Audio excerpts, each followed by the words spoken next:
Bonjour à tous et bienvenue sur la chaîne Explique-moi ça. Aujourd'hui, je vous explique les règles de Kahuna. Alors, c'est un jeu exclusivement de joueurs à partir de 10 ans pour des parties qui durent environ 30 minutes.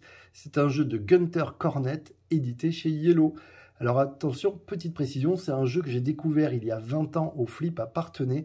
Vous voyez que ça ne me rajeunit pas, mais ça veut dire aussi que peut-être vous allez galérer à le trouver. Mais je voulais préciser que la chaîne Explique-moi ça, on aime bien aussi présenter des jeux qu'on a aimés et pas forcément que des nouveautés. Allez, je vous montre. Le jeu, vous allez voir, est assez simple au niveau des règles.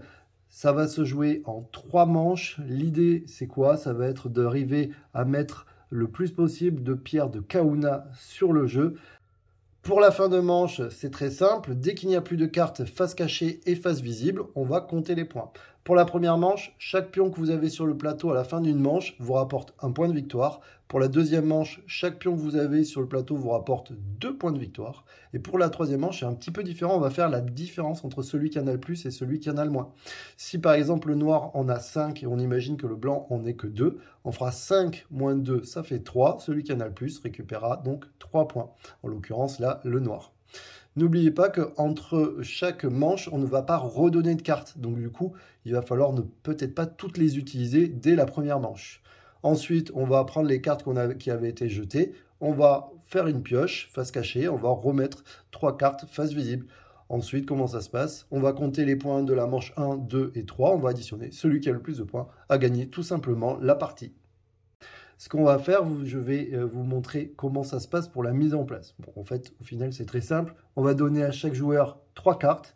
On va mettre ici une pioche et on va mettre 3 cartes visibles.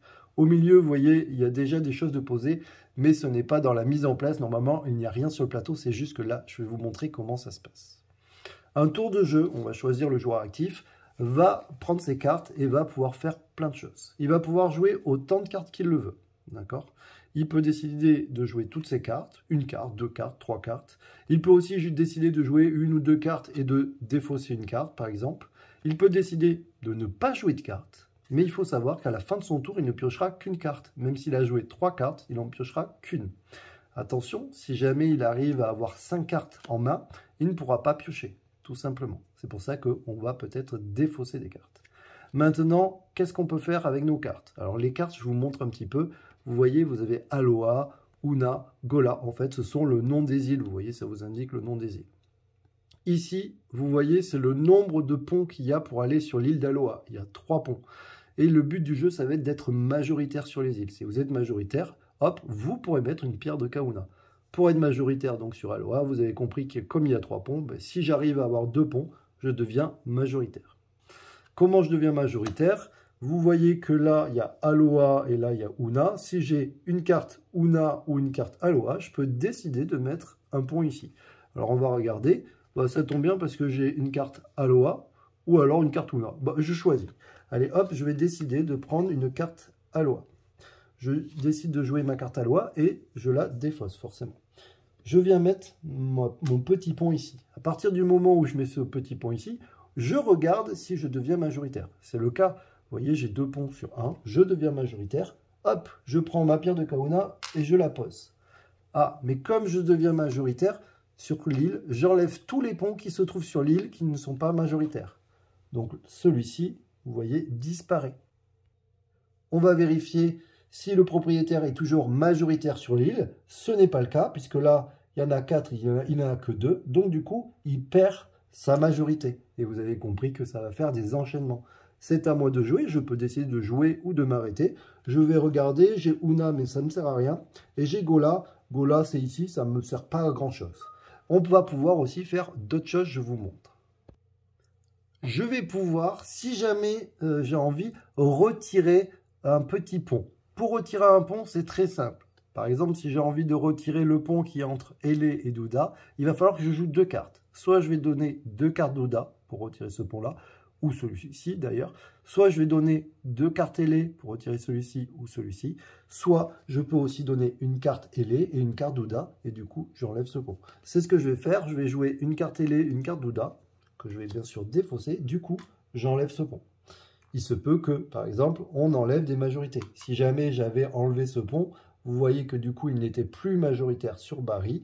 Donc du coup, il aurait perdu sa majorité. J'ai pas envie de jouer toutes mes cartes. Du coup, je décide de terminer mon tour. Je pioche ici, ou alors je pioche une carte face visible. Je vais prendre une carte face cachée, comme ça, mon adversaire ne sait pas ce que je fais. C'est à lui de jouer. Mon adversaire prend ses cartes. Il n'est pas obligé de jouer. Il peut décider de gagner du temps et de garder des cartes. Donc du coup, il va juste dire, je passe mon tour et je pioche. Et on va jouer comme ça jusqu'à temps qu'il n'y ait plus de cartes face visible ici et plus de cartes dans la pioche. À partir de là, comme je vous l'ai dit, on va compter les points. Donc vous allez voir qu'est-ce qui va se passer, c'est que des fois, il y a beaucoup de blancs. D'un seul coup, on va utiliser toutes nos cartes en même temps. Donc ça va chambouler tout ça. Ça va enlever vraiment tous les pions de l'adversaire. Donc il va falloir calculer le bon moment, à quel moment on va attaquer, à quel moment on va contre-attaquer, à quel moment on va décider de jouer ou de ne pas jouer. C'est vraiment tout le long, vous allez avoir des choix à faire. Vous allez voir que généralement, les scores sont à peu près équivalents. Et donc, du coup, il faut quand même faire bien attention à devenir majoritaire. Essayez de, quand vous avez une île, par exemple, comme ça, Ouna, avant qu'il me l'enlève, vous voyez, j'ai tous les ponts. Donc, du coup, ça va être plus compliqué. Donc, essayez de vous, comme au risque, de vous regrouper pour essayer de gagner un maximum de points.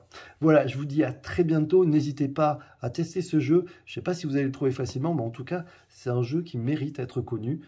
J'espère peut-être une réédition, je ne sais pas si ça existe ou pas. En tout cas, je vous dis à très bientôt. N'hésitez pas à vous abonner, à liker, à partager. Allez, ciao les amis, bye bye, et puis bon jeu.